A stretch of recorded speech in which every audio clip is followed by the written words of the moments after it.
Kwano wazila yingi.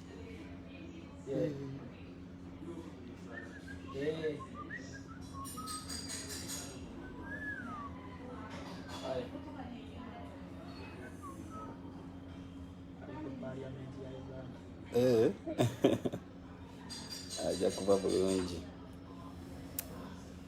Zendistedde kyekiriwo Johnny series Galiwango. Nze ndize. Wendi wano. Ade go and sleep. Why do you go and sleep? Katuli basanyifu basajja baffe babizonto bavuddeyo. So ekintu kiri bulungi. No guy namugamba omayika kati guy eyo bwe yankubira oyo kidomole yoyo sabazonto mwita sabazonto mwete mumanyi kati namuga nti katubera kubira omusajja oyo yafande gundi oyo yali yato gwetwayegera naye n'atakwata nanzijjako kati nengamba kidomole ma owai bwoba osobola tema munange tema nga tebana kukwata kuba yali amaze kunga nti yakyali ate kati ebaddensi ekintu ky'amawanga kigenda tuleetera obuzibu. Si labayo ziwa sina bwe nsobola okubalyamu olukwe. Ate ekirala olaba poliisi eyo gy'olaba eba emanya abantu we bali kuba egenda okukwata ng'ekugoberedde ng'ekoze kikati nze bankozesa bukozesa last minute ndowooza okufinding out ddala balimbye. Olaba poliisi eyo okukwata tetwala mwaka ng'ekunoonya. Poliisi eyiza okumala kati nga eno Uganda ate obuzibu internet mumukozesa bubi. Tomanyi bana basajja mumwala batade mu cameras kati zina ne sound tomanyi nze manyi okukozesa internet ne google camera ziri ku street what type of cameras ze bakozesa internet kigo bakozesa system kigo bakozesa no manya nti bakozesa system bakozesa internet ono wa fiber te bakozesa ko so okufuna musajja ku meza ye dakika 2 kati nga abayine emotoka oyine taka oyinachi okusamu busa just tin number yo police titwali dakika bichi byoina motoka yo bweti number plate bweti kati ne bagenda cameras in a number plate yayise bakugobera yayise wano nagenda.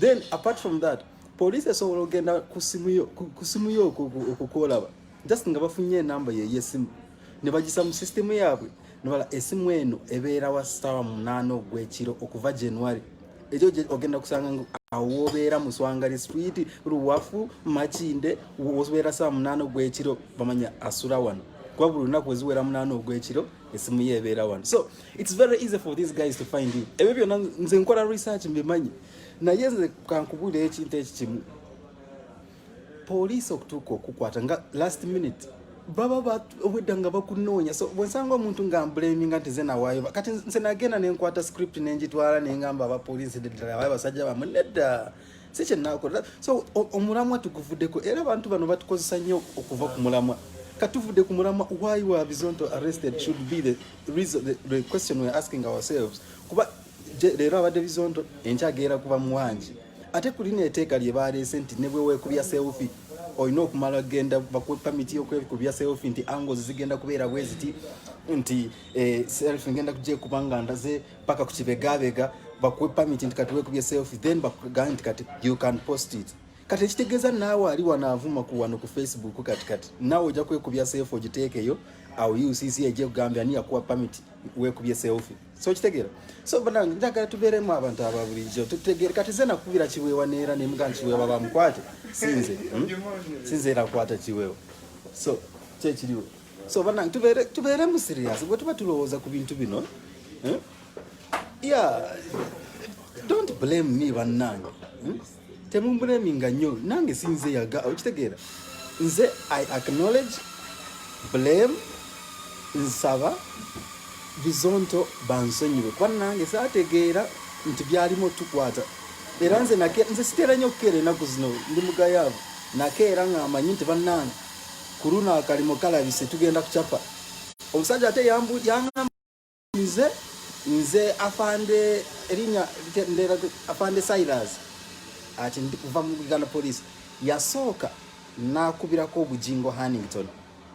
Bujingo Hannington ye president wa FUFA watuka the Uganda Comedians Association. Namugamba mpaku namba ya Bizonto. Buza Bujingo Hannington ajja kugamba. Bujingo Hannington namugamba no kubirako Muhangi alabika yaine namba yani ya Bizonto. Namuwe namba yange. Era nzo kwogera nange yali amaze kwogera ne Bujingo Hannington. Nga yamuwe namba yange nange yali tamanyi. So kokunkubira nanti Muhangi njagala kwogera ebigambo bibya yakoze yaga Muhangi I am officer who director of police sitajukira department naye yaga director of police something njagala kwogera ko nawe ne batabanibo Bizonto. Nembuza kubyaki nagamba bya business waliwo mulimo gwe twagala mutukolere twagala mutere something online bichipi yaine bitu bya yogerawo. So nze nemwamba Bizonto sinza aba managinga sinze na yenze nsobola kuwe namba ye eya Kidomore no mukubirako ne mumaliza bobo yagala nze nsobola kwogera nange nganze ne bobo yagala bali ojabba kubirako oyogere nabo namba omulimo gwamwe mwena can we meet na kati nimugamba okay kamukubireko kati nagamba nenkola kano ka add phone nemugatako ku simu olinga kwali nange nga kwendi netandiko kwogera nemuza nimugamba Kidomore yali ku radio nina wano director of police Mam Cyrus afanda yagala kwogera ko nawe nagamba abadaga mnyimga aina kalimu kagendo tour. So he's saying when can we meet olina agamba nze ndi ku radio kati tumara sawa nya bwetina mara sawa nya we can meet after. So ono fena basatu tuli kusimu oliye yankubidde ono Kidomore nange. So nze kwe kugamba nti so what do we do nti nze kwe ganti mbawira muleka nze kwe ganti okay so where can we meet then Kidomore nagamba we can meet wali baita Cityville. Those of you who know Radio Simba is baita Cityville kadia it's a washing basin place where you can sit unaga tugina tamu zawe bigere tuje nini nga nange kamvuge nzijao. So nze nemvuga natuka okumpi kwasibera wala ningama ne baboyi zawo mujira munjoleza ko gundi wali wakalimu akajja utandiko kunsimura kwa kumoto zara 950 awo Kidomore nankubiranga agamba mwana batulidewo bichi ni mwate bani aba police ninga atikate bano kati the immediate afande who comes in mind you know whether gwetogera naye okitegera. So nenga kamukubireko ndabe kyagamba kati nemukubiro no nakwata nanzija kubata kudia the background nemukubiro gwo kubiringa takwata nemukubira Kidomore ninga kati webalia naga webalia wano kati so what do we do no okay mwambo bo sobolo tema chali wange tema kuba musajja like atachakwata era kati ne Kidomore bwe yagambye lulinti oyo musajja kenyine yoyo kenyine yamukwata. So nenkubirako ku mandevu chali wangao akola Radio Simba nenkubirako nendausi bagamba abasajja babatute naye nga tebabana batwala nanga onavao speed we twali tulina okumeetinga washing bay nemagamba ekintu kitawuse nembanga adduka kati okuvuma iwo bokira katugambe akafaako ekali oyita bwoti ku Radio Simba kati nayita ko ekikuba ekyo kyebukote ekyo nga nzikirira ngena nga kuchira road awo obokirira bwoti ngeno kurawanga walayi ezemotoka kwebali abasirikale bayimiride wano ne ku fence nemanya wano bwenyimuso omutwe nange bandi awo. So bye byaliwo kati abantu abaganti simanyi Muhangi na connectinga ne police banange to very serious kati nze police egendo tukanga sokuba kuweya egendo tukanga ngabachimanyi nti baba bakugoberera bachimanyi nti bagenda kukwata bino byatuka naganti nti order yakyuse siroza nti checho nze bankozesa just kutukirira abasajja bange. So mbagamba bobo yagala kunvuma ebyo byogamba nti simanyi comedy store atete mubiyingiza mu comedy store project ya government tia tuli wanenjare tumase nange sande badieringa ntudde ku million ezo ze baleta zempulira inti za kuyamba abantu ina ba comedians abakaba wano ngalo nanga tetulina na 10 amabanja gandega elanze ngena kibagamba kino the day you will see Muhangi nga atinze banange nze nkuze ndaba bino ebintu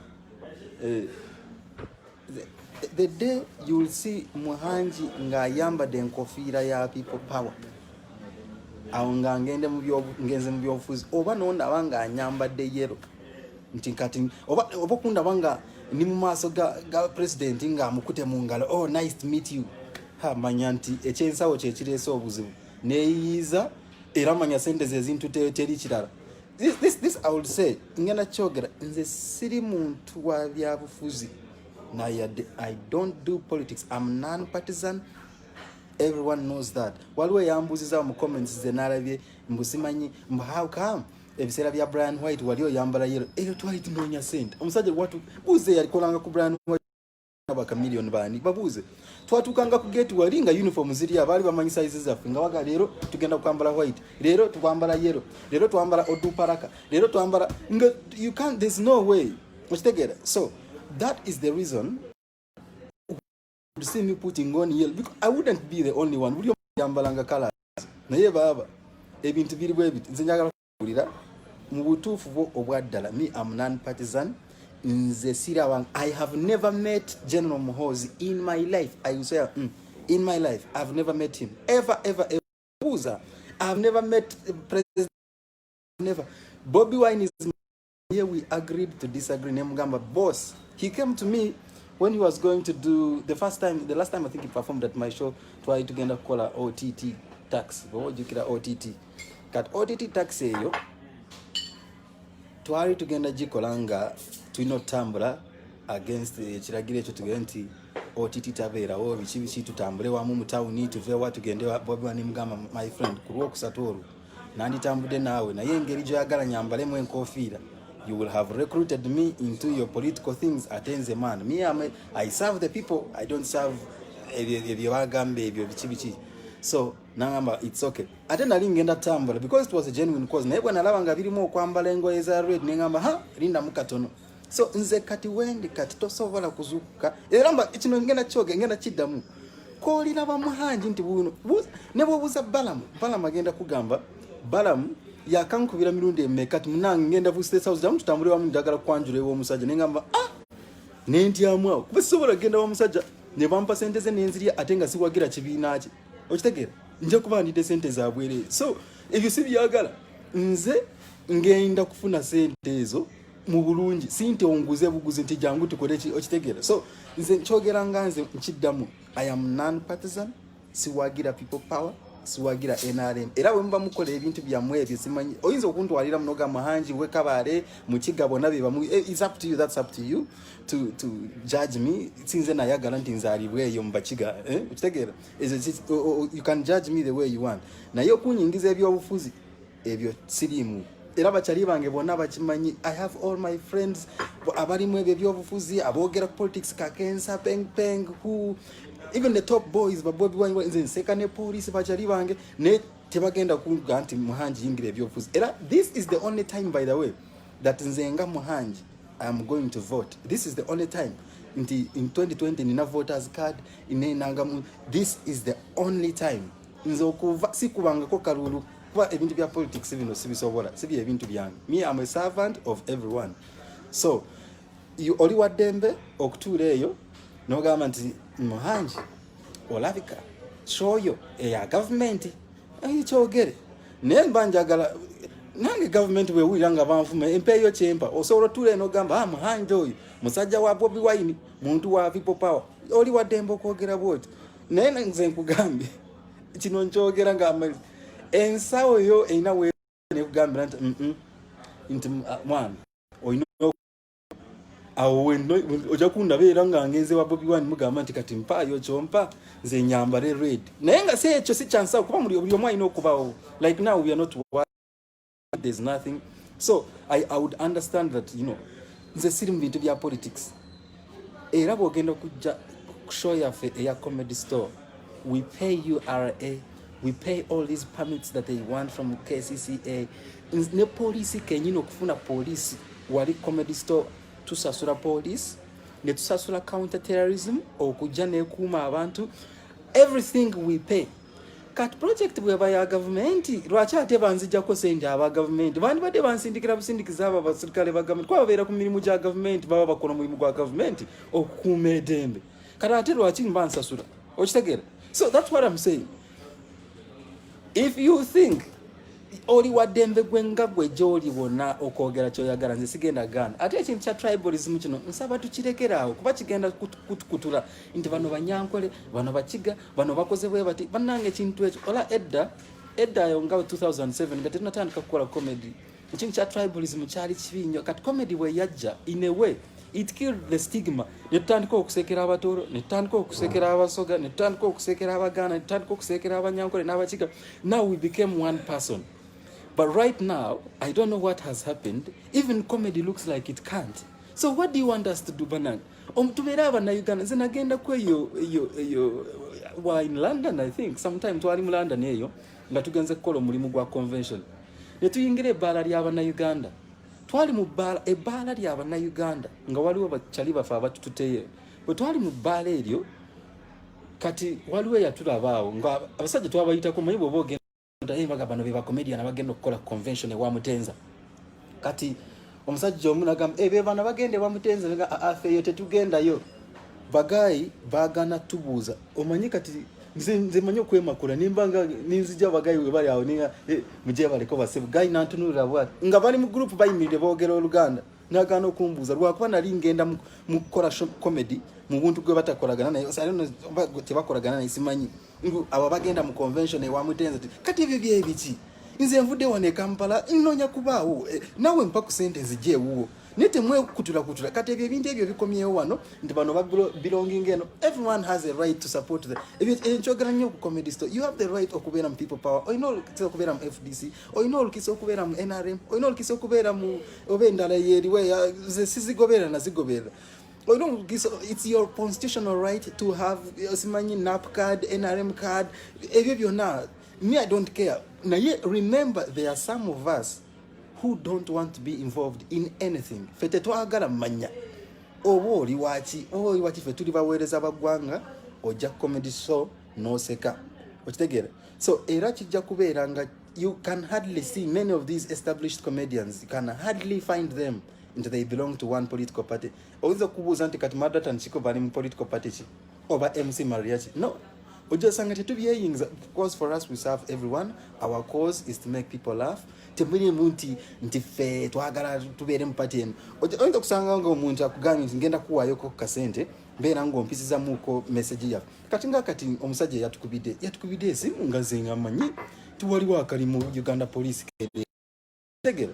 So nze ngamanyi tugenda kukola akalimu naye ebintu bwe byakyuse kati buliro kati we have forgotten why is the reason we should be asking ourselves how boba nabasajja zeka nkubulire ne bwobani nga woli oyina kubeera ngoli smart nnyo okuba beatinga bakukoberera ne bakufuna kati nze okunkubira esimu eyo sirowooza nti it came to their mind awawo nti tulina okukwata babizonto balina okuba nga badde bakiplaninga nga balaba video zaabwe nga bakola ki then ne balyoka ne baga nti kati katukubireko Muhangi atukakasize ddala wawe bali okitegeera. So nze whether you want to blame me or not it's your right, you can blame me. Nze nasabye ekisonyiwo nengamba ba Bizonto nti they should excuse me okitegeera. So that's the best I can do. Sigenda kugenda nga nfukamira nga ne satira buli gwensanga nga banange mu nsonyiwo lwakuba bakubiranze esimu luli bakubiranze ne bakwata babizungu kati bayinza okubira omukyalo wange ne bakwata nze okitegeera. So nze you say what you want, you judge me. I have apologized to the people I have wronged and also me it was not my causing. Zinange nalaba bulabi simu. So gwe bwoba oyagala kukitwala nga bw'oyagala simanyi ebyo byamu ebya politicians nsiri mu politics ate nze sikola ebintu by'amawanga nti simanyi bano bakaramoja bano baki ebyo sijja bikola mu nensonyiwe banange mbaba tusigale bulungi nga tuli bamu nze sijja genda mu politics zammwe sisisobola. Yes oba oyagala oba toyagala nze sijja kuwagira people power sijja kuwagira NRM nze nja kukola ebyange government eriko obejja jengendo kuwagira mbebaze kuba era ne bwe nawagira ani afuuka president era nja kusigala nga nsasula police okujja okuma ku show yange nja kusigala nga nsasula omusoro gwa URA nja kusigala nga akola kiso nze ebyobufuzi sibirimu mbasaba nsonyiwe ku ekyo gwe nayinyiziza ansonyiwe nange nakikola sigenderedde ate kirala bakyali bange abo babizonto era nzikira nsaba bansonyiwe kuba nange nakikola sikigenderedde era it has been a lesson learned nti kati omuntu bwakubira ng'ayagala gundi aliba so kuwetegereze nti ani ankubidde amwagaliza ki era kati nze mwaba nkubira nga mulina emirimu bw'oba tokimalidde ku simu togenda kunda bino bya meeting nedda bambi tebiriimu ebyo so bye byange ngenda berekereza naye babizonto bachali bange ate tukyakolagana wamu bajja ku stage yange ne balyoka ne bafuuka ba comedians twali tubamanyi aba stage twali tubamanyide ku radio kubisanga wano kati ne bachuka ne bafuuka kati bakola ku TV bakola ku mikolo bakola buli kimu because of Comedy Store. So there's no reason, not even a single reason when sobola kuzukira n'engamba nti nze nga Muhangi kangende mbaweeyo bachali bange nedda bankozesa batuukako ate n'ekyo njagala kukakasa nti I am sure that these guys had been planning to reach them. So nze you can say what you want, whether you want to judge me or not, but it was not my causing and I apologize. Ate, I am non-partisan. I do not belong to any political party. This one I will say again, I do not blame to any political party. Ebintu byange tebirimu politics, so please temunteke eno neno. Now, 2. Bachali bange abaga nti mujja kunsindikira sente tutandika okuyamba abantu b'oku street abakaziweereza mbalabye toyanziza so ku Friday at 1 tujja kubeera ku street nga tuka program kafaako ekyemisana nga tugulira abantu ekyemisana. So this Friday 1 p.m. tugenda kubeerawo ku mwebale nnyo abasindika bansukumidde obubaka ku mobile money yange ngenda bebaza. So but I thank you so much. So we're going to do that. Friday tugenda kubeera ku street nga tugaba ekyemisana. So that's okay. Mbebaza nnyo bye byange banange. I hope I've cleared the air. Nze nakola ensobi omusajja ne connecting w'abasajja n'ategeera wawe bali naye nange nakikola nga sitegedde. Use your common sense. Anti kati that's why they take us off track.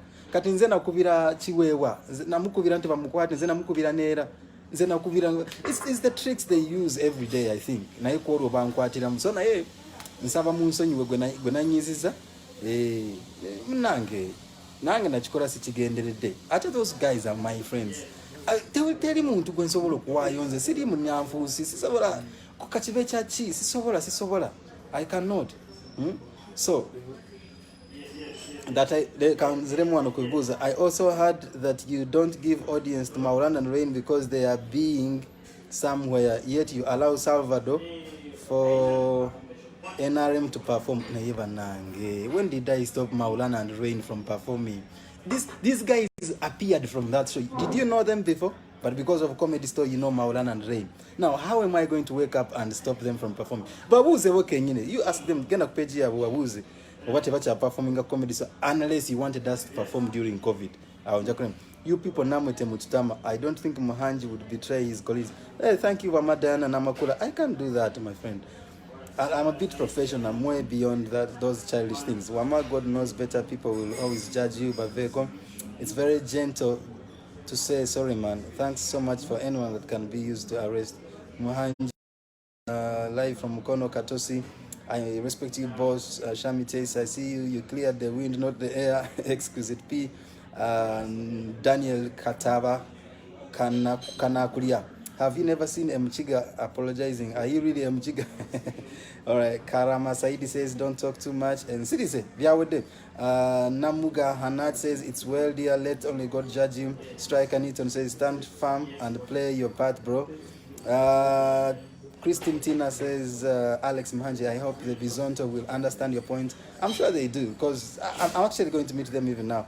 Maulana are always on Comedy Store. Thank you so much, Tina. Yeah, they're always there. COVID.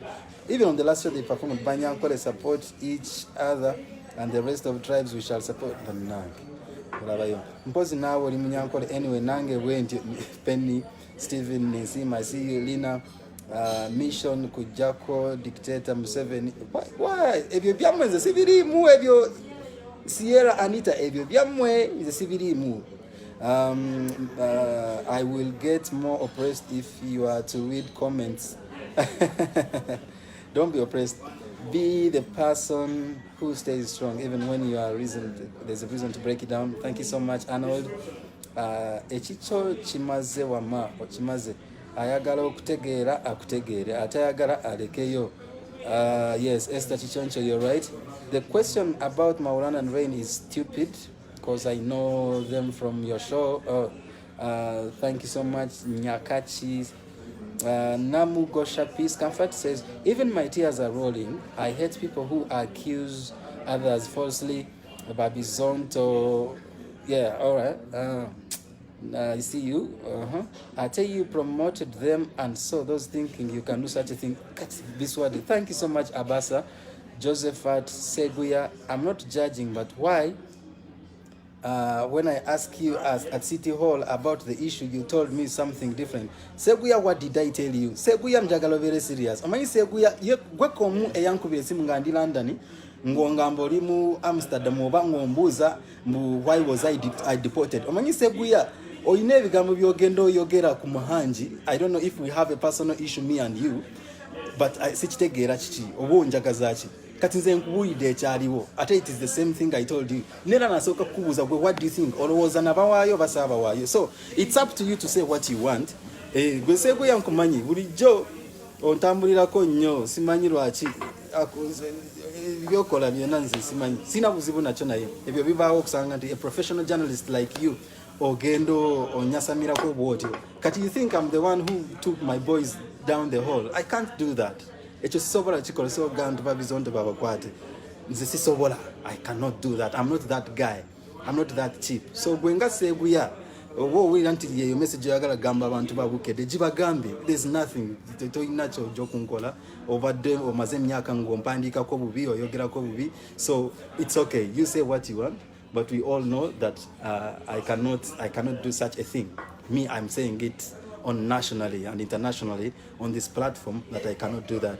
So Gwenga Seguya, you can write what you want. There's nothing. Yeah, you can say what you want. I don't think Ugandans will know how sensitive tribalism is. It doesn't put us together but divide us. Thank you, Isaac.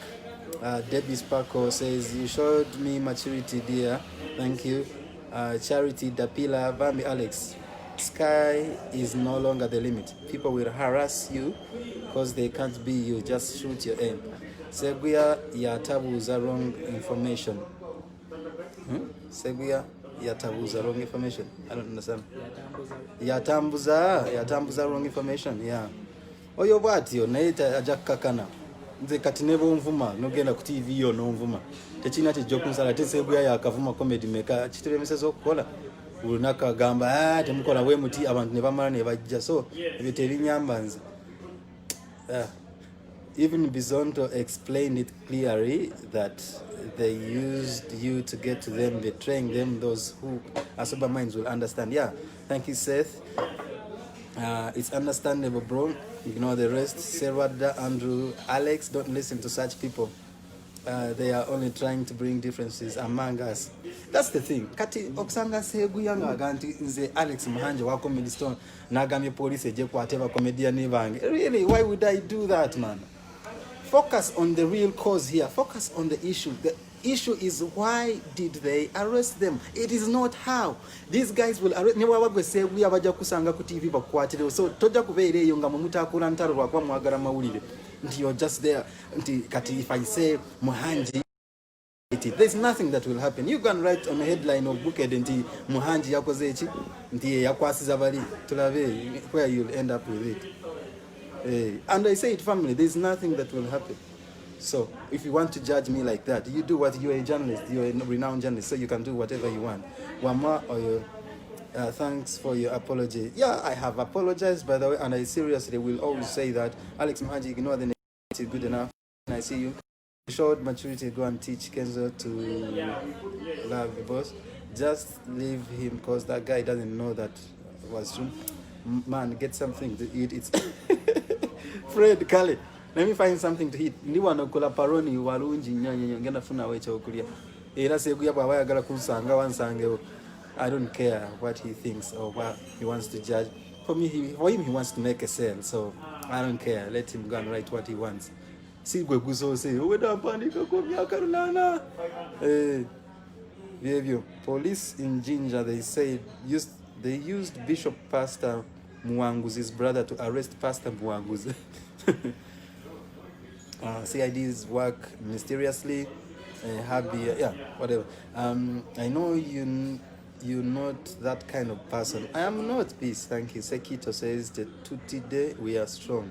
Shelly says, Alex, you have cleared the air. Let everyone believe what they want. Thank you. Austin says, Alex, Wama, we appreciate the unity you brought to the art industry. South Africa Mrs. Comedy Store. We shall come to South Africa, Kolonanga Wede. Alex, please don't listen to such words. You can do such things. Seguya is looking for more Lugambo. That's why his head. Rosette Chobutunja here. Peter Leon says, Muhangi, ignore negativity, focus more on the positivity. MK Rashi says, Wama, thank you for the apology. So, you guys will talk after. You all know my number. Friday will be on the street feeding the peoples. Thank you so much for the contribution. So, there's nothing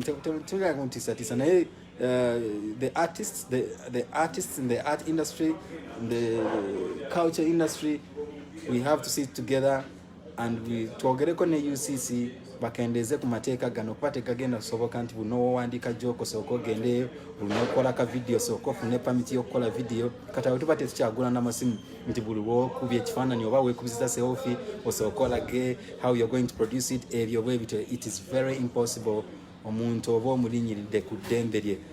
So I pray we get successful. We've appealed to the parliament, to the president's office.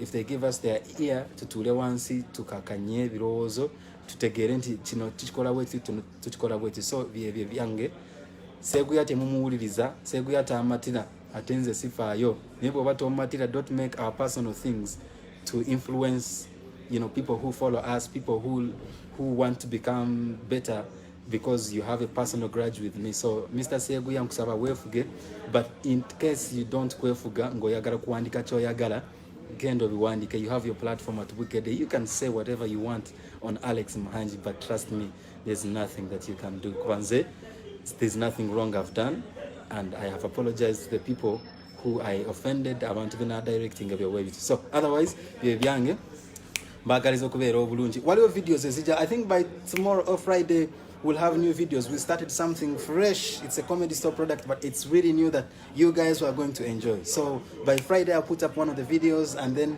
we'll be uploading them every Friday. You'll have videos coming through soon. So bera kuku bulindala, you'll have a great time. Byange mbagalizo kubera obulungi.